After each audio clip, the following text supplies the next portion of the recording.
السلام عليكم ورحمة الله وبركاته. وعليكم السلام ورحمة الله. إن الحمد لله نحمده ونستعينه ونستغفره ونؤمن به ونتوكل عليه ونعوذ بالله من شرور أنفسنا ومن سيئات أعمالنا. من يهد الله فلا مضل له ومن يضلله فلا هادي له. وأشهد أن لا إله إلا الله وأشهد أن سيدنا ومولانا محمد هو المصطفى سيد الورى والشمس الهدى. وقال تعالى في كلامه المجيد وفي فرقانه الحميد: أعوذ بالله من الشيطان الرجيم. بسم الله الرحمن الرحيم. وأن أقم وجهك للدين حنيفا ولا تكونن من المشركين. صدق الله المولانا العظيم. وقال النبي صلى الله عليه وسلم: لا تقوم الساعة حتى تلحق قبائل من أمتي بالمشركين وحتى يعبد الأوثان، وإنه سيكون في أمتي 30 كذابون، أو كما قال عليه الصلاة والسلام. اللهم صل على محمد وعلى آل محمد كما صليت على إبراهيم وعلى آل إبراهيم إنك حميد مجيد. اللهم بارك على محمد وعلى آل محمد كما باركت على إبراهيم وعلى آل إبراهيم إنك حميد مجيد. মুআজ্জাজ মুহতারাম, রব্বে কারিমের দরবারে লাখো কোটি শুকরিয়া যে মহান আল্লাহ তাআলা আমাদেরকে দীর্ঘ একটি সপ্তাহ হায়াতে তাইয়্যিবা দান করেছেন, সুস্থতার সাথে সমস্তিষ্কে তার গোলামি করার জন্য জুমার নামাজের উদ্দেশ্যে নামাজের পূর্ব মুহূর্তে কিছু কথা বলার এবং শোনা তৌফিক দান করেছেন। সকলে বলে আলহামদুলিল্লাহ। আজকে 20শে সফর 1447 হিজরি, 31শে শ্রাবণ 1432 বাংলা, 15ই আগস্ট 2025 ইংরেজি। আজকের এই সপ্তাহে আমরা ধারাবাহিকভাবে আলোচনা করেছিলাম কিয়ামতের আলামত। আজকে আমরা আলোচনা করব কিয়ামতের আলামতের 5ম পর্ব। এই 5 নম্বর পর্বে আজকের আলোচনা বিষয় যে সকল আলোচনা থাকছে: মূর্তি পূজকের সাথে সক্ষমতা, মূর্তি পূজা ও হারাম সম্পদে আসক্তি হওয়া, হিংস্র জীব ও আধুনিক পদার্থ মানুষের সাথে কথা বলা। এ সকল বিষয়ে আজকে আমরা আলোচনা করব। ওমা তৌফিক ইল্লা বিল্লাহ। আল্লাহর নবী সাল্লাল্লাহু আলাইহি ওয়াসাল্লাম যেই আলামতগুলো আমাদের সামনে বর্ণনা করেছেন, সেগুলো থেকে আমাদের শুনতে হবে, শিক্ষা গ্রহণ করতে হবে, নিজের জীবনকে পরিবর্তন করার জন্য, আমলকে পরিবর্তন করার জন্য এবং জীবনের প্রত্যেকটা ভুলভ্রান্তি থেকে সঠিক পথে ফেরার জন্য কিয়ামতের আলামতগুলো ঘটে যাচ্ছে, এগুলো থেকে শিক্ষা গ্রহণ করে যাতে করে আমাদের প্রত্যেককেই শিক্ষা নিয়ে আল্লাহ তাআলার রাস্তায় পরিপূর্ণভাবে ফেরা তৌফিক দান করেন। সকলে আমিন। দেখুন, আমরা গত 4 জুমায় 53 নম্বর আলামত সম্পর্কে কিয়ামতের আলোচনা করা হয়েছে। আজকে আমরা 54 নং আলামত থেকে আলোচনা করব। সুনানে তিরমিজি 2219 নম্বর হাদিসের মধ্যে আল্লাহর নবী সাল্লাল্লাহু আলাইহি ওয়াসাল্লাম কিছু আলামত বলেছেন। হাদিসটি সাউবান রাদিয়াল্লাহু তাআলা আনহু থেকে বর্ণিত। আল্লাহর নবী সাল্লাল্লাহু আলাইহি ওয়াসাল্লাম ঘোষণা করছেন: লা তাকুমুস সাআহ হাত্তা তালহাক কবাইলু মিন উম্মতি বিল মুশরিকিন ওয়া হাত্তা ইয়াবুদুল আওসান ওয়া ইন্নাহু সায়াকুনু ফি উম্মতি 30 কাযযাবুন। হযরত সাউবান রাদিয়াল্লাহু তাআলা আনহু রাসূলুল্লাহ সাল্লাল্লাহু আলাইহি ওয়াসাল্লামের ঘোষণাকৃত কিয়ামতের আলামত সম্পর্কে উনি বলতে চাচ্ছেন। আল্লাহর নবী সাল্লাল্লাহু আলাইহি ওয়াসাল্লাম বলেছেন, লা তাকুমুস সাআ হাত্তা তালহাক কাবাইরুম মিন উম্মতি বিল মুশরিকিন। ততক্ষণ পর্যন্ত কিয়ামত সংঘটিত হবে না যতক্ষণ পর্যন্ত আমার উম্মতের একটি দল কাফের মুশরিকদের অন্তর্ভুক্ত না হবে। কাফের মুশরিকদের সাথে হৃদ্রতা, বন্ধুতা, আত্মীয়তা, সাহায্যকারী হিসাবে কাফের মুশরিকদেরকে গ্রহণ না করবে ততক্ষণ পর্যন্ত কিয়ামত সংঘটিত হবে না। এটা আল্লাহর নবী সাল্লাল্লাহু আলাইহি ওয়াসাল্লাম ঘোষণা করলেন।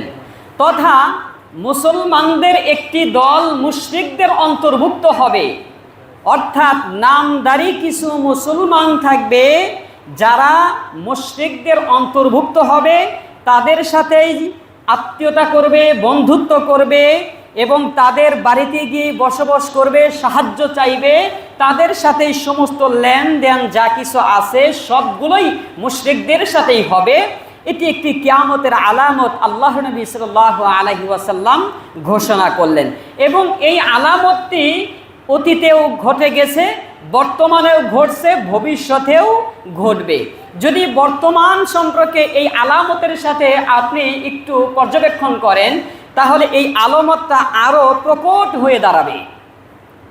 ধরুন, নামে মাত্র মুসলমান থাকবে, জন্মগতভাবে মুসলিম পরিবারে জন্মগ্রহণ করেছে, বিশ্বাস করবে কোরআন আমার ধর্ম, গ্রন্থ হাদিস আমার রাসূলুল্লাহ সাল্লাল্লাহু আলাইহি সাল্লামের পক্ষ থেকে সম্পূর্ণ কিছুই গ্রহণ করবে, মানবে, বিশ্বাস করবে, কিন্তু কার্যকলাপে সম্পূর্ণ কিছু ইহুদি, খ্রিস্টান, নাসারাদের সাথে হৃদ্যতা, বন্ধুত্বতা সম্পর্ক তৈরি করবে। অথচ আল্লাহর রাব্বুল আলামিন এই সকল ব্যক্তিদের ব্যাপারে বলছেন, ওয়া আন আকিম ওয়াজহাকা লিদ-দীনি হানিফা ওয়ালা তাকুনান্না মিনাল মুশরিকিন।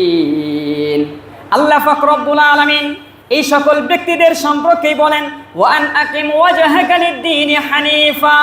সমস্ত বান্দাদেরকে তিনি ঘোষণা করছেন, হে আমার বান্দারা, তোমাদের চেহারাকে, তোমাদের পূর্ণ সত্তাকে প্রস্তুত করো, একনিষ্ঠ করো তোমাদের দিন এবং ধর্মের দিকে। অর্থাৎ আমার জীবন যৌবনের যত কিছু আছে, যত চেষ্টা প্রচেষ্টা আছে, শুধুই দিন বিজয়ের পিছনেই তুমি তোমার এই সত্তাকে, চেহারাকে ফিরিয়ে রাখো দিন ধর্ম প্রতিষ্ঠা করার ক্ষেত্রে। ওয়ালা তাকুনান্না মিনাল মুশরিকিন। এবং তোমরা মুশরিকদের অন্তর্ভুক্ত হইও না, মুশরিকদের দলের সাথে তোমরা একাকিত্ব হইও না, মুশরিকদের সাথে তোমরা বন্ধুত্ব করিও না। এটা যদি আমরা পর্যবেক্ষণ করি, আমাদের বহু শাসক গোষ্ঠী, বহু উচ্চ কর্মস্থলের রাষ্ট্রের ব্যক্তিবর্গরাও আমরা দেখেছি মুশরিকদের সাথে তাদের সম্পর্কটা কেমন ছিল।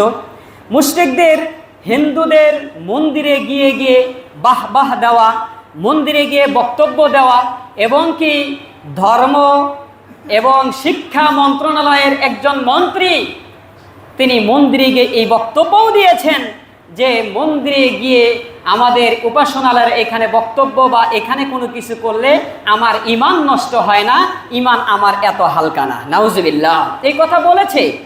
এবং মুসলমান, সাধারণ কোনো মুসলমান না, বাংলাদেশের শিক্ষামন্ত্রী ছিলেন উনি।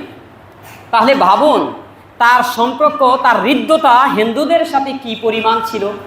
এবং শাসক গোষ্ঠীগুলো খ্রিস্টান নাসারাদের সাথেই সাহায্য প্রার্থনা করবে।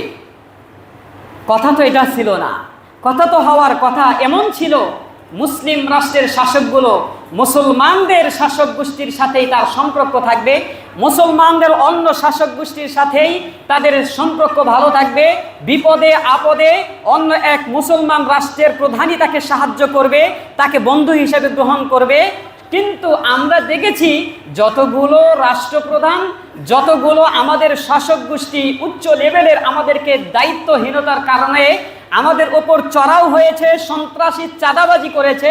আপনি লক্ষ্য করুন প্রত্যেকটা এই সন্ত্রাসী বাহিনী এবং প্রত্যেকটা এই মুশরিকদের সাথে হৃদ্রতা বন্ধুত্বকারী প্রত্যেকেই যেখানে আত্মগোপন এবং সাহায্য করেছে, কেউ কেউ ইন্ডিয়ার হিন্দুদের ধর্মে হিন্দুদের রাষ্ট্রে গিয়ে পালাইছে, আর কেউ কেউ খ্রিস্টানদের আমেরিকা দিকে পালাইছে, এর বাইরে কোথাও নাই।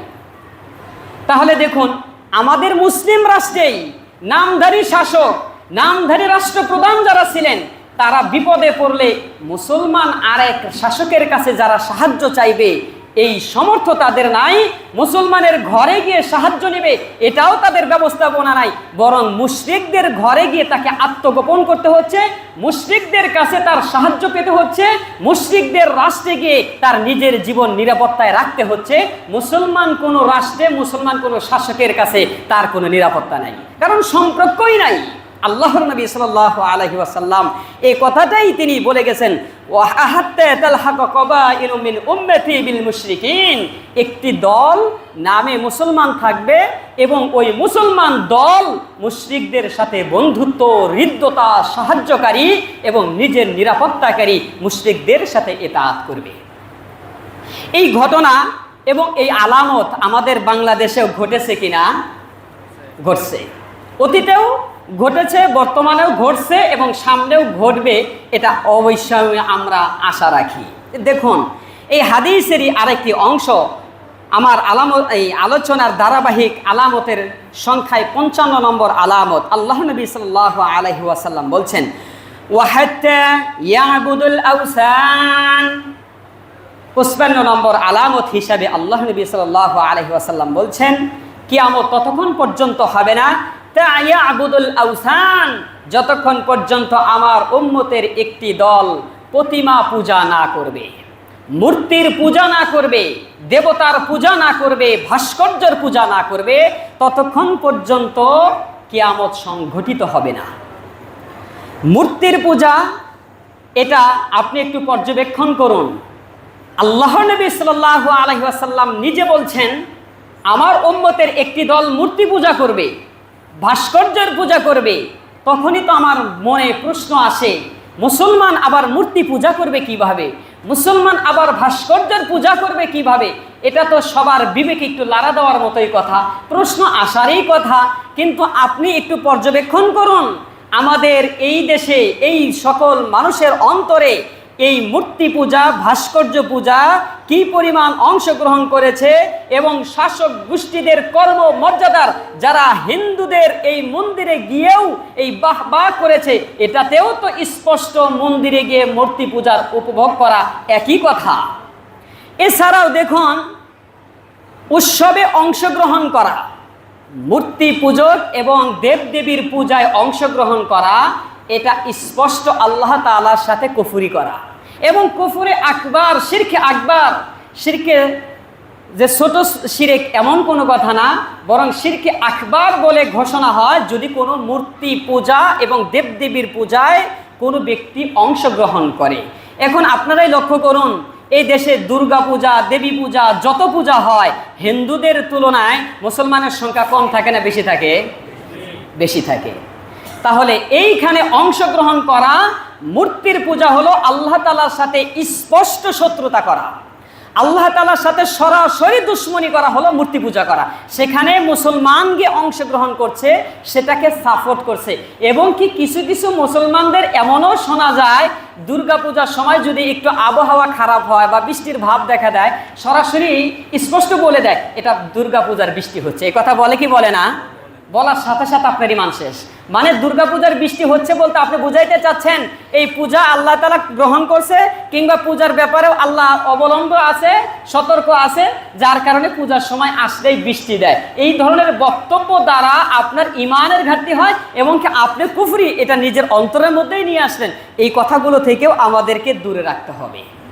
এছাড়াও ভাস্কর্যের পূজা, মূর্তির পূজা শুধুমাত্র সামনে গিয়ে সিজদা করলেই মূর্তির পূজা করা তা নয়, বরং কোনো প্রেসিডেন্ট, কোনো পিতার, কোনো নেতার, কোনো নবী এবং কোনো মুক্তিযোদ্ধা এবং কোনো বীর শ্রেষ্ঠ মুজাহিদদের যদিও প্রতিমা অঙ্কন করে, পাথর খোদাই করে, ছবি অঙ্কন করে যদি সেখানে ফুল দেওয়া হয়, সম্মান দেওয়া হয়, রাষ্ট্রীয়ভাবে কুচকাওয়াজের আওয়াজ করা হয়, সেগুলোকেও কুফরি এবং সেগুলোকেও প্রতিমা পূজা বলা হবে। নাউজুবিল্লাহি মিন যালিক।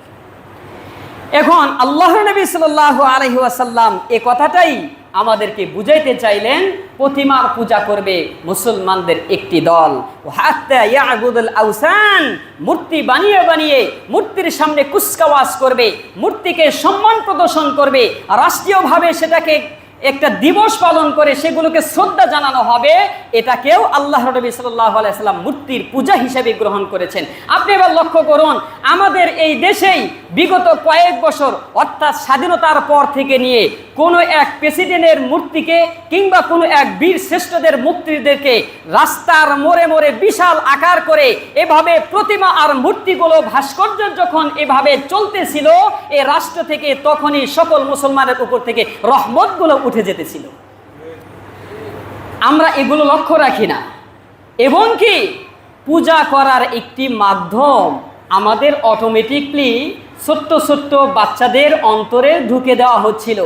বই পাঠ্য পুস্তকের পৃষ্ঠায় পৃষ্ঠায় দেব দেবীর মতোই কোনো এক ব্যক্তি অর্থাৎ প্রেসিডেন্ট জিয়াউর রহমানের এবং কি বঙ্গবন্ধুর সময় বঙ্গবন্ধুর যার যখন সময় আসে তার ছবি দিয়ে পৃষ্ঠার পর পৃষ্ঠা বই পুস্তকের পাঠ্য পুস্তকের শুরু এবং শেষে প্রতিষ্ঠানের, এটাও বলতে আপনি সোশ্যাল মিডিয়াতে আমরা বহুবার দেখেছি অসংখ্য শিক্ষা প্রতিষ্ঠানের গেটের সামনে যেখান দিয়ে ছাত্ররা বিদ্যালয়ের শিক্ষা প্রতিষ্ঠানের শ্রেণীকক্ষে ঢুকবে সেখানেও বঙ্গবন্ধুর এরকম ভাস্কর্য অঙ্কন করা হয়েছে। শিক্ষা প্রতিষ্ঠানের শিক্ষার্থীরা যাওয়ার আগে ওই ছবিকে সালাম করে করে এরপর শিক্ষা প্রতিষ্ঠানের ভিতরে পদার্পণ করেছে। এই দৃশ্য আপনারা দেখছেন, আমি দেখেছি। এবং কি প্রত্যেকটা অফিসে অফিসে তাদের ছবি, বঙ্গবন্ধুর সময় বঙ্গবন্ধুর ছবি, প্রেসিডেন্ট জিয়াউর রহমানের জুয়ার আসলে প্রেসিডেন্ট জিয়াউর রহমান এবং বেগম খালেদা জিয়ার ছবি বা কোনো ব্যক্তির ছবি এই আপনি আপনার এই অফিসের মধ্যে অঙ্কন করে রাখছেন, টানায়া রাখছেন, এটাকে সম্মান করছেন, সকালে একবার মোছা দিচ্ছেন, বিকেলে মোছা দিচ্ছেন, ওটাকে সম্মান প্রদর্শন করছেন, দিবসে দিবসে সেগুলিকে ফুল দিচ্ছেন, এটাও আপনার ওই মূর্তি এবং ভাস্কর্যের পূজা করা।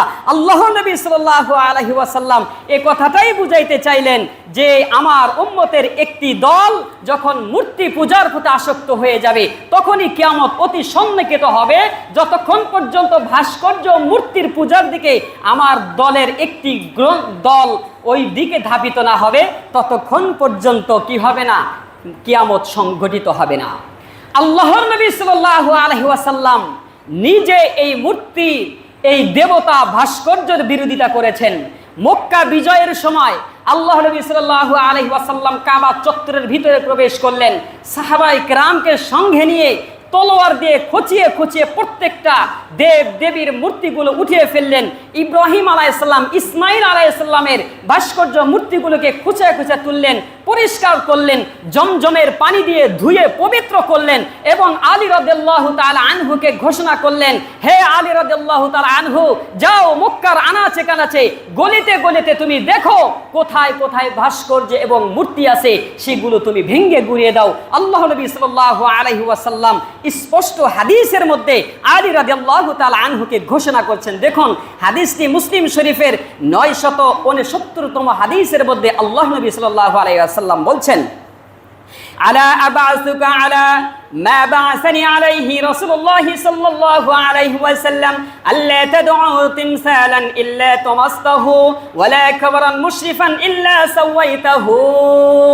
আল্লাহ নবী সাল্লাল্লাহু আলাইহি ওয়াসাল্লাম বলছেন, আলা তাদউ তিমসালান ইল্লা তামাসতাহু, হে আলী যাও মক্কার মদিনার যেখানে যে অবস্থায় যে অলিতে গলিতে যতগুলো ভাস্কর্য মূর্তি দেবতা পাবে সেগুলোকে ভেঙ্গে গুড়িয়ে দাও এবং ওয়ালা কবরান মুশরিফান ইল্লা সাওয়াইতাহু, যতগুলো উঁচু উঁচু কবর পাবে, কবরের উপরে গুম্বুজ পাবে, মিনার পাবে, পাকা পাবে, উঁচা করে যে কবরগুলো দেওয়া আছে সবগুলোকে ভেঙ্গে গুড়িয়ে সমান করে দাও। আলী রাদিয়াল্লাহু তাআলা আনহু রাসূলুল্লাহ সাল্লাল্লাহু আলাইহি ওয়াসাল্লামের ঘোষণা অনুযায়ী তিনি তাই করলেন। মক্কার প্রত্যেকটা সেনাবাহিনীদেরকে নিয়ে আনাচে আনাচে গলিতে গলিতে ঢুকে প্রত্যেকটা মূর্তি এবং উঁচু উঁচু কবরগুলো ভেঙ্গে গুড়িয়ে সমান করে দিলেন।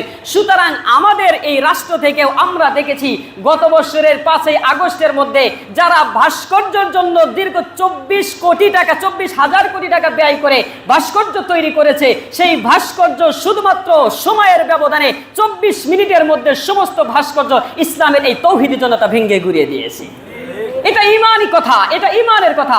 কিন্তু মানব শাসক গোষ্ঠীর কবলে থেকে একটা পর্যায়ে ভাস্কর্যের মূর্তির দিকে ধাবিত হচ্ছিল এবং কি এমন একটি জাতীয় তৈরি হতেছিল, আপনি ব্যক্তিকে নয়, শুধু ওই ভাস্কর্যেরও যদি বিরোধিতা করতেন কিংবা ভাস্কর্যের সাথেও যদি আপনি বেয়াদবি করতেন, আপনাকেও কারাগারের ওই কাষ্ঠে সেখানে নির্যাতিত হতে হতো, এতে কোনো সন্দেহ থাকতো না। আমরা অতীতের দিনগুলোকে দেখেছি।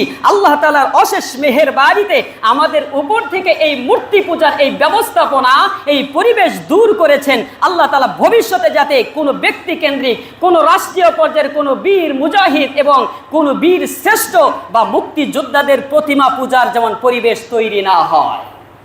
তবে আমাদের কি করণীয়, লক্ষণীয় কি?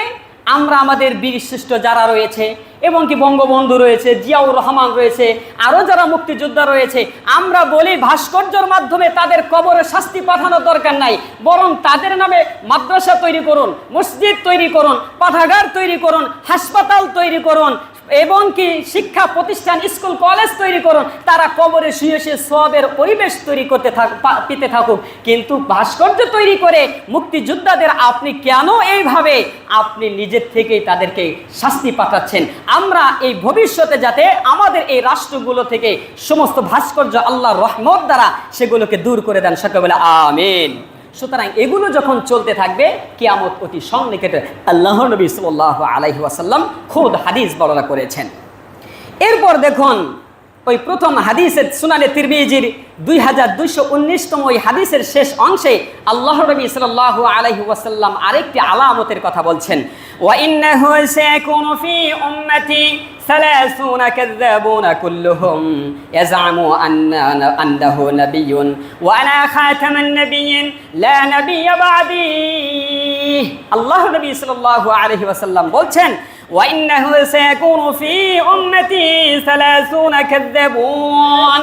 আমার ইন্তেকালের পর 30 জন ব্যক্তি পর্যায়ক্রমে মিথ্যা নবীর নবুয়তের দাবিদার করবে। এজামু আন্দাহু নাবিয়্যুন, প্রত্যেকে নিজেকে নবী হিসেবে স্বীকার করবে, দাবি করবে। ওয়া আনা খাতামান নাবিয়্যিন, অথচ আমি হলাম শেষ নবী। লা নাবিয়্য বা'দি, আমার পরে আর কোনো নবী হবে না। আমার পরে আর কোনো নবী কি হবে না? হবে না, আসবে না এ কথাটা নয়। কারণ ঈসা আলাইহিস সালাম কিয়ামতের আগে আসবেন, তিনি একজন নবী ছিলেন।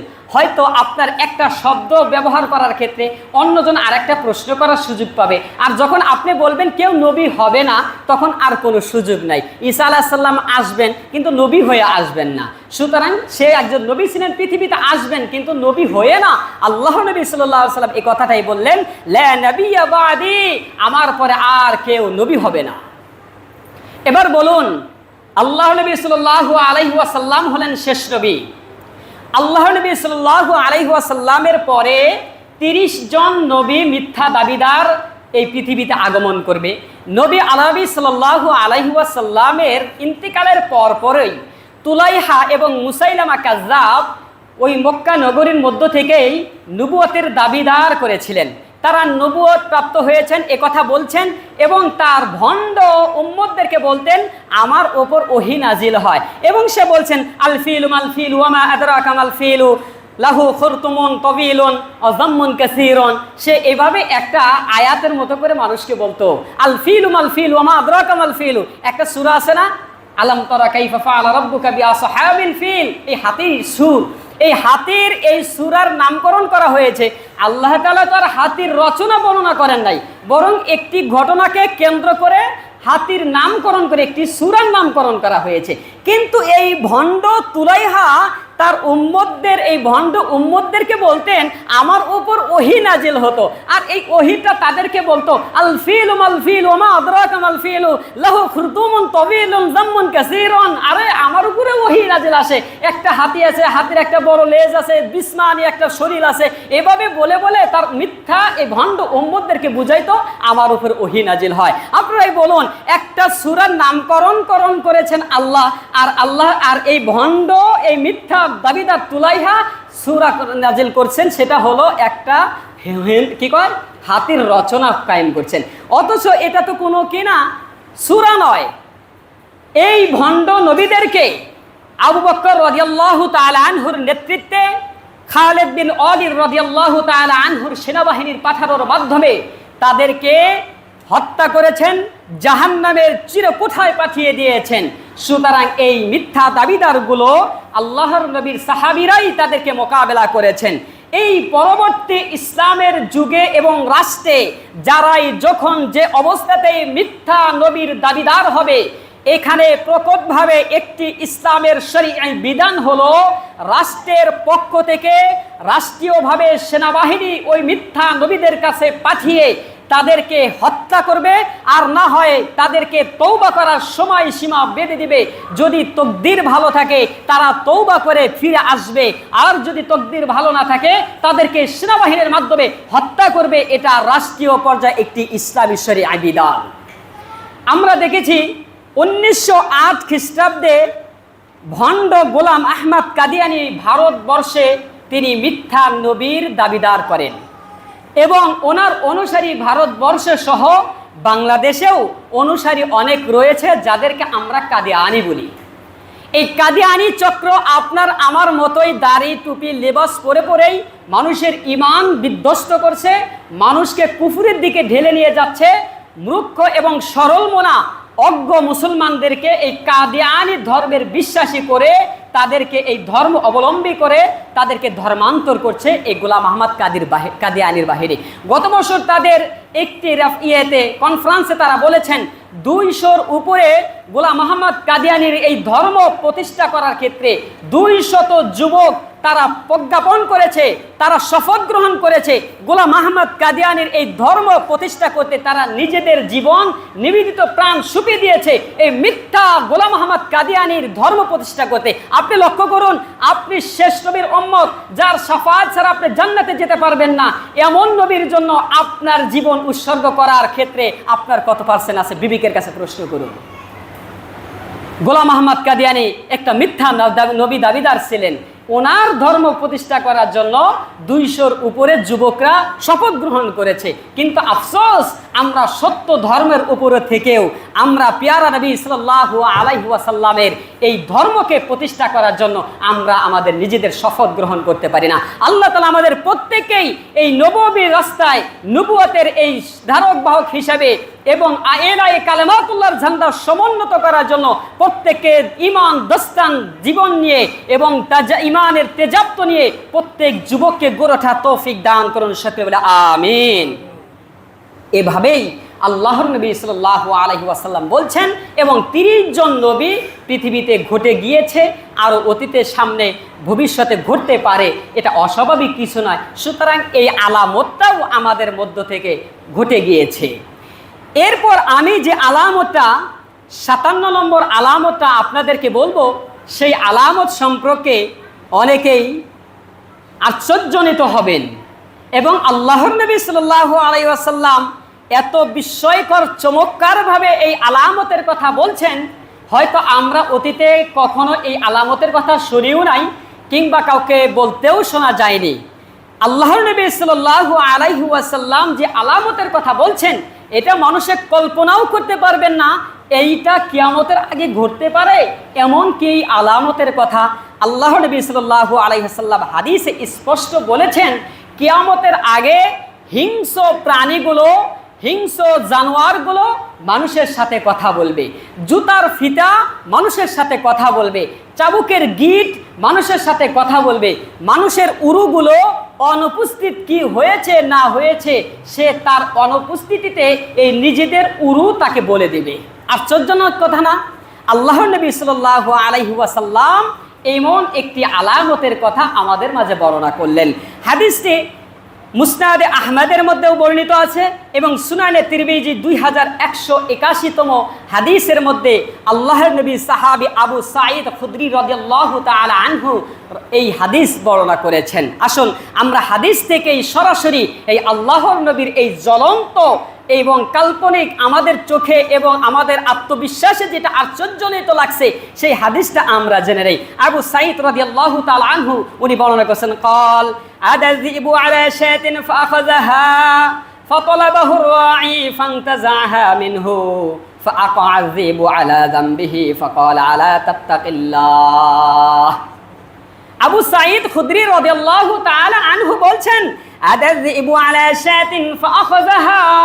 আল্লাহর নবী সাল্লাল্লাহু আলাইহি ওয়াসাল্লামের জামানায় এক রাখাল তিনি বকরি চড়াইতেছেন। বকরি চড়ানোর মধ্য থেকে ওই বকরির মধ্য থেকে হঠাৎ করে একটি লেকড়ে অথবা একটি বাঘ এসে একটা বকরিকে তিনি পাকড়াও করেছেন, ধরে নিয়ে গেছেন। ফাআখাযাহা, যখন তিনি নিয়ে গেছেন, ফাতালাবাহা রাই, এরপর রাখাল খুঁজতে খুঁজতে খুঁজতে খুঁজতে ওই বাঘের এবং লেকড়ের সামনে গিয়ে দেখেন এমতো অবস্থায় সে ওই বকরিটা খাবে, এমতো অবস্থায় ওই রাখাল উপস্থিত হলেন।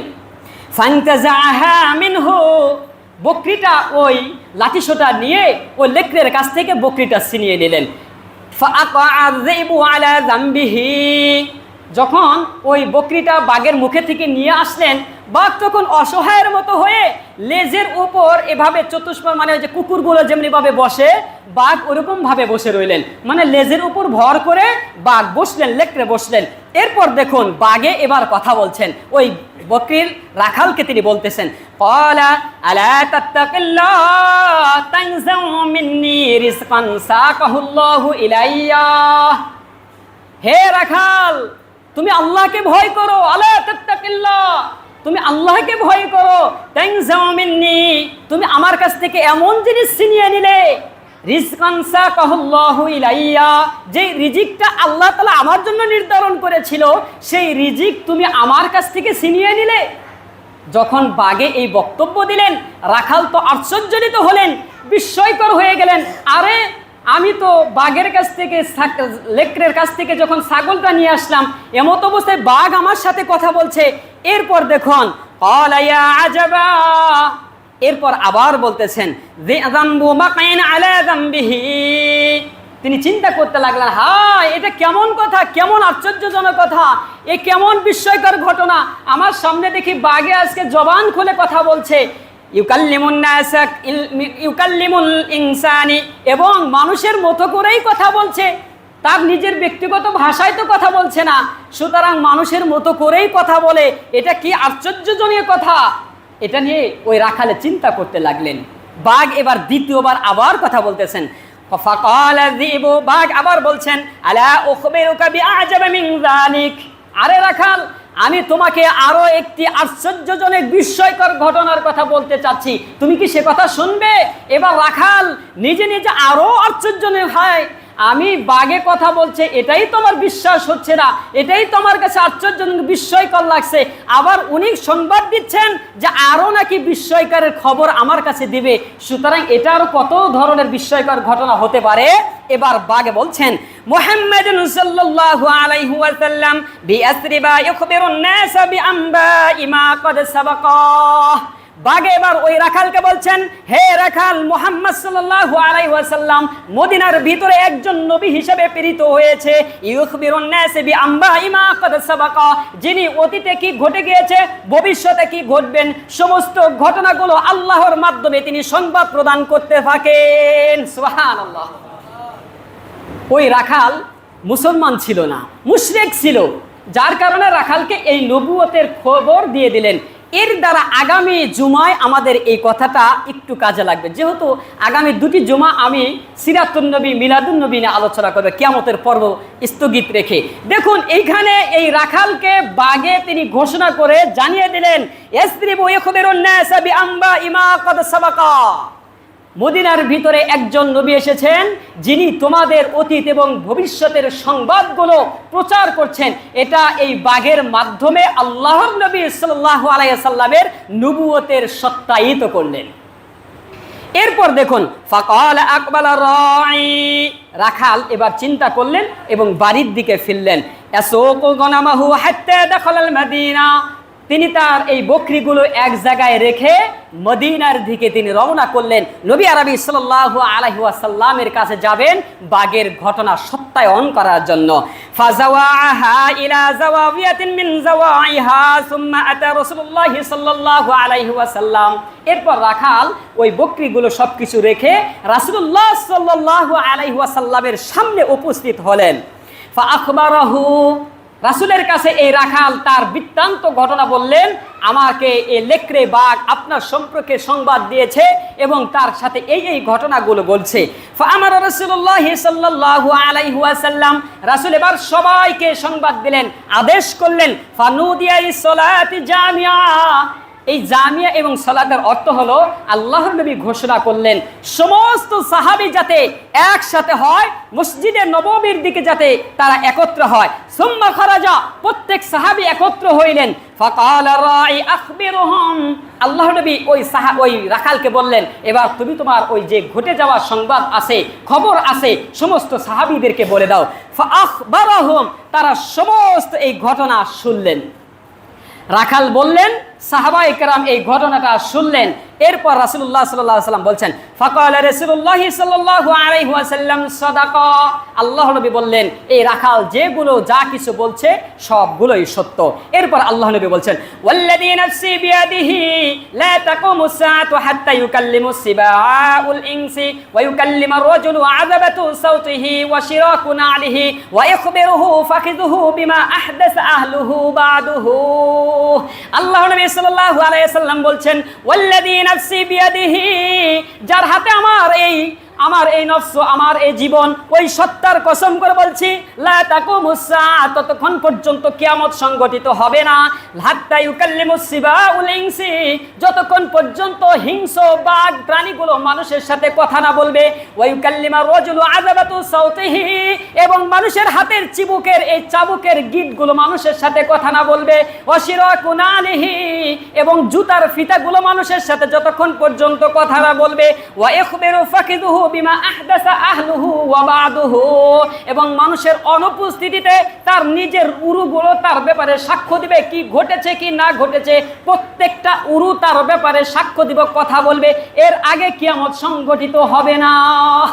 আল্লাহ নবী সাল্লাল্লাহু আলাইহি সাল্লাম এই কথাটা হাদিসের মধ্যে বিস্তারিতভাবে বললেন, এই আলামতগুলোই ঘটে যাবে কিয়ামতের সন্নিকটে এসে। প্রশ্ন হলো, প্রথম অংশ তো আল্লাহর নবী সাল্লাল্লাহু আলাইহি ওয়াসাল্লামের জামানায় ঘটেছে এবং আল্লাহর নবী থাকাকালীন ওই রাখালের সাথেই ঘটেছে, হিংস্র প্রাণী কথা বলেছেন।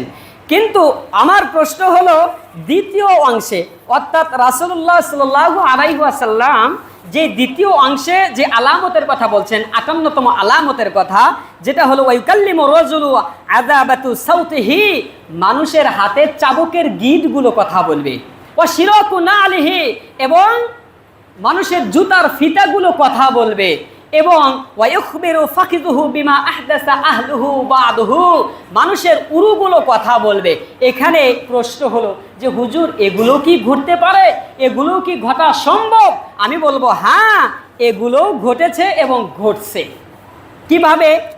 আপনি যদি লক্ষ্য করুন, এই সমাজে, এই আধুনিকতার এই যুগে, আমাদের এই আধুনিকতার বর্তমানে মানুষের এই যে পদ্ধতি ঘটেছে, সেটা এই মানুষের উরু কিভাবে কথা বলবে, হাতের চাবুক কিভাবে কথা বলবে, জুতার ফিতা কিভাবে কথা বলবে, আপনি এই আধুনিকতার এই যুগে যদি আপনি একটু পর্যবেক্ষণ করুন, তাহলে আপনি লক্ষ্য রাখবেন মানুষের বিজ্ঞানের বুদ্ধির মাধ্যমে ছোট্ট ছোট্ট কলম তৈরি করা হয়েছে এবং কলমের মাথায় ছোট্ট একটি ক্যামেরা দেওয়া হয়েছে, কিংবা বুতাম এমনভাবে ফিট করা হয়েছে, বুতামের মধ্যে ক্যামেরা দেওয়া হয়েছে, রেকর্ডার দেওয়া হয়েছে, কিংবা এক ধরনের চিপ, যেটাকে মেমোরি কার্ডের চাইতেও চিকন, ওই চিপ আপনার উরুর ভিতরে কিংবা ঘাড়ের মধ্যে কিংবা রগের ভিতরে আপনাদের ডাক্তারের মাধ্যমে সেগুলো ঢুকিয়ে দেওয়া হয়, যে ওই ব্যক্তি যেখানে থাকবে, ডাটা কালেকশন থাকবে, ওই ডাটা কালেকশনের মাধ্যমে আপনাকে কিডন্যাপ করে নিয়ে যে এই ঘাড়ের ভিতরে কিংবা রগের ভিতরে কিংবা চামড়ার কোনো এক অংশে ওই চিপটা ঢুকে দেয় এবং ডাটা তাদের হাতে রেখে দেয়। এর মাধ্যমে আপনি কোথায় কি করছেন, কি করবেন, কি করবেন এবং কি বলছেন, ওই ডাটা কালেকশনের মাধ্যমেই সম্পূর্ণ কিছু শুনছে। যার কারণে যারা বড় ধরনের দায়িত্বশীল আছে এবং বড় লিডারশিপ যারা আছে, তাদেরকে কিডন্যাপ করার চিন্তা চেতনায় মানুষের বেশি থাকে এবং তারা নিজেদের সিকিউরিটি গার্ড নিয়ে সবসময় থাকে। এজন্যই তাদেরকে যদি একবার কিডন্যাপ করে, তাহলে এই ধরনের বৈদ্যুতিক এই আধুনিকতার চিফ তাদের শরীরের যে কোনো অংশে ঢুকিয়ে দিলেই সে কোথায় কি গোপন বৈঠক করবে না কি করবে, এই চিপের সাথে ডাটা কালেকশনের মাধ্যমে সম্পূর্ণ কিছুই সে জানতে পারবে। এবার আপনারাই দেখুন, ছোট্ট ছোট্ট কলমের মাধ্যমে ক্যামেরা, বোতামের মাধ্যমে ক্যামেরা, যা কিছু হচ্ছে না হচ্ছে এগুলো গোপন তথ্য এই ছোট্ট কলমের ক্যামেরাগুলো এই সমাজে, এই পৃথিবীতে এখন বিদ্যমান আছে না নাই? আছে। এবং কি আপনি যে সকল বড় বড় লিডারশিপ আছে, সে নিজেও জানে না আমার এই গোপন কথাটা কেমনে তারা জানলো। র সংস্থা আছে, পৃথিবীর বিশ্বের আরও বড় বড় গোয়েন্দা সংস্থা আছে, তারা এইগুলো লিডারশিপগুলোকে কিডন্যাপ করে এই ঘাড়ের ভিতরে কিংবা উরুর ভিতরে ওই চিপ ঢুকিয়ে দেয়, যেগুলো একেবারে পাতলা। এই ডাটা কালেকশনের মাধ্যমে তাদের গোপন তথ্যগুলো জানতে পারছে। তাহলে আল্লাহর নবী 1450 বছর আগেই বললেন মানুষের উরু বলে তাদের অনুপস্থিতিতে কথা বলবে।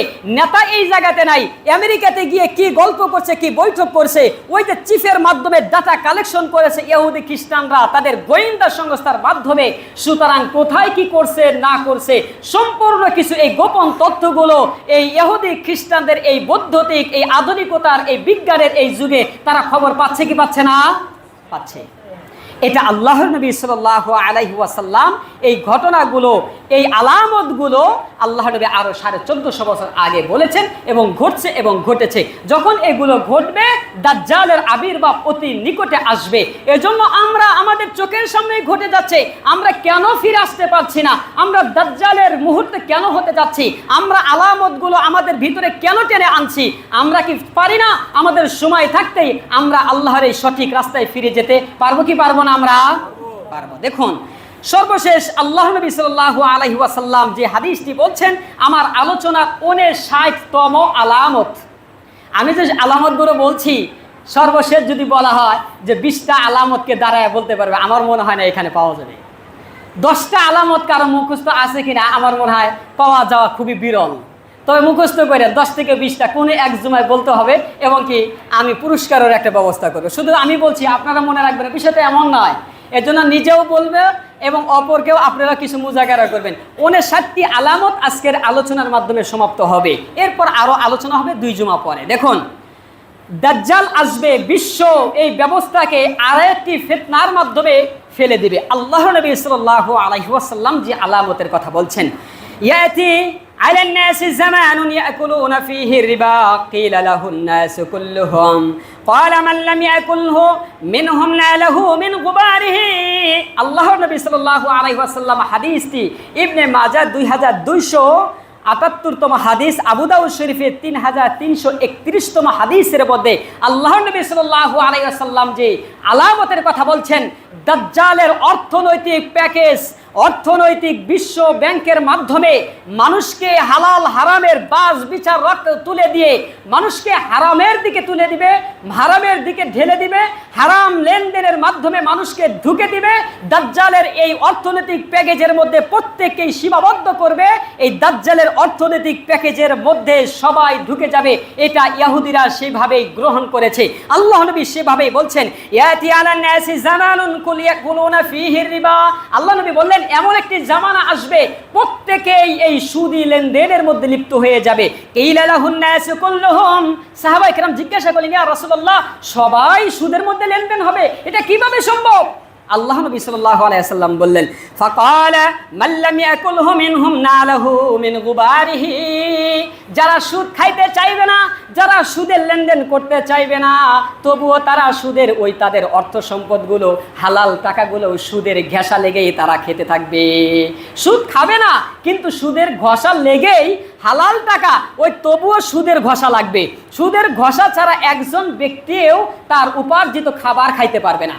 এটা আল্লাহর নবী 1450 বছর আগেই বলেছেন এবং এই কথাটা বাস্তবে রূপ ধারণ করেছে ইহুদি খ্রিস্টানরা বিশ্ব ব্যাংকের মাধ্যমে, বিশ্ব সুদি লেনদেনের মাধ্যমে, সুদি শেয়ার বাজারের মাধ্যমে, সুদি সমিতির মাধ্যমে, সুদি ব্যাংকিংয়ের মাধ্যমে, সুদি ব্যবসা বাণিজ্যের মাধ্যমে সমাজের প্রত্যেকটা রন্দে রন্দে এই সুদি লেনদেন তৈরি করে দিয়েছে। যারই ফলশ্রুতিতে মুসলমান শাসক গোষ্ঠী এবং মুসলমান উচ্চ শিক্ষিত লোকেরা এটাকেই আধুনিক আধুনিকতার অর্থনৈতিক ব্যবস্থা মনে করেছেন, ইসলামী অর্থনীতিকে গ্রহণ করছে না, বিশ্বাসও করছে না যে ইসলামী অর্থনৈতিকের মাধ্যমেই একমাত্র মানুষের সঠিক জীবন বিধান এবং সঠিকভাবে মানুষ ধনী এবং গরিবের একটা চূড়ান্ত কৌটা হলো ইসলামী অর্থনৈতিক ব্যবস্থা। কিন্তু গণতান্ত্রিক এই ব্যবস্থার মাধ্যমে এটাকেই মানুষ গ্রহণ করেছে এবং এটাকেই মঙ্গলকামী করেছে, ইসলামী অর্থনৈতিককে গ্রহণই করছে না। জালি ফলশ্রুতিতে যারা অসহায় তারা জুলুম হচ্ছে, তাদের প্রতি জুলুম করা হচ্ছে, দরিদ্রতা আরো দরিদ্র হচ্ছে, আর ধনীরা ধনাত্ম হচ্ছে, ব্যাংক মেরে মেরে এত সম্পদের মালিক হচ্ছে, আবার এক সময় সমস্ত সম্পদ ভেসে যাচ্ছে, যেমন সালমান এফ রহমানের ভেসে গিয়েছে। কথা ঠিক? এরকম ভাবে দেখুন কত কত রাষ্ট্রের কত কত ব্যক্তি, কেউ কেউ 36,000 কোটি টাকা মেরে দিয়ে উধাও, কেউ কেউ 50,000 কোটি টাকা মেরে দিয়ে উধাও, এবং কি এই হালাল হারামের বাস বিচার না করে আমাদের সাবেক প্রধানমন্ত্রীর পিএন পর্যন্ত 400 কোটি টাকার মালিক হয়েছে। সেটা আপনি একবার বুঝবার চেষ্টা করেন। একজন পিএন যদি 4,000 কোটি টাকার মালিক হয়, এটা রাষ্ট্রের প্রত্যেকটা জনগণের পক্ষ থেকে দাবি হলো সে একজন পিয়ন হলে 4,000 কোটি টাকার মালিক হয় কিভাবে, তার উপার্জিত মধ্যম এবং উপার্জিত পন্থা কি, এটা প্রত্যেক মানুষের নিজের স্থান থেকে তাদের দাবি হলো সে এই উপার্জিত সম্পদ কোথায় থেকে হাসিল করেছে। এবং কি 1 বছর পার না হতেই যে ব্যক্তি মানুষের পিছে পিছে ঘুরতো, সিগারেট চায়া চায়া বেড়াইতো, সাধারণ একটা চামচা ছিল, বছর না ঘুরতেই সে অট্টালিকার পাহাড় তৈরি করেছে, সাধারণ জনতার পক্ষ থেকে প্রশ্ন হলো তার উপার্জিত উৎস কোথায় থেকে আসছে, এটা প্রত্যেক মানুষের স্থান থেকে প্রশ্ন।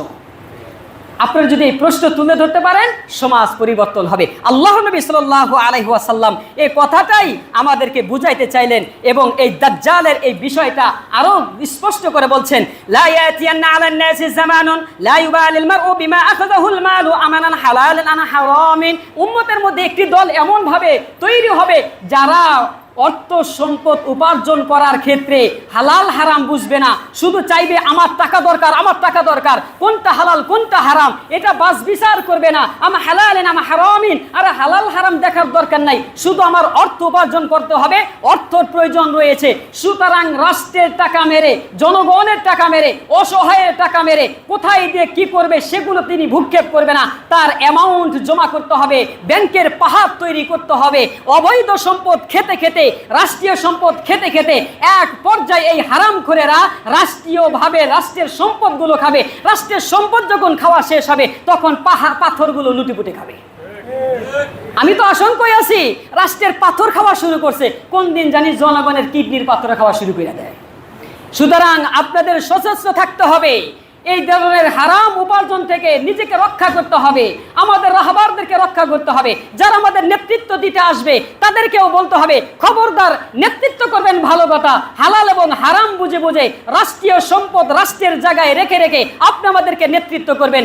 রাষ্ট্রের এক বিন্দু পরিমাণ যদি সম্পদ অখণ্ড করা হয় এবং যদি সেখান থেকে গোসব করা হয়, প্রত্যেকের দায়িত্ব হলো ওই শাসক গোষ্ঠী হোক এবং কি নিজের পিতাও যদি হয়, ওই জালেমের কালো হাতকে ভেঙে ঘুরে দেওয়া, এটা প্রত্যেক মুসলমানের ইমানি দায়িত্ব।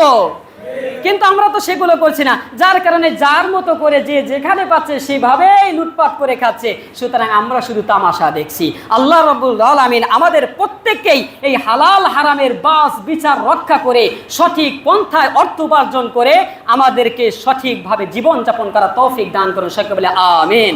আমি যে কথাগুলো বললাম আমাকে এবং আপনাদের প্রত্যেককে আমল করা তৌফিক দান করুন। নাসরুম মিনাল্লাহি ওয়া ফাতহুন করে ওয়া বাশশিরিল মুমিনিন। যারা কাবলাল জুমা পড়েন ইনশাআল্লাহ আমরা কাবলাল 4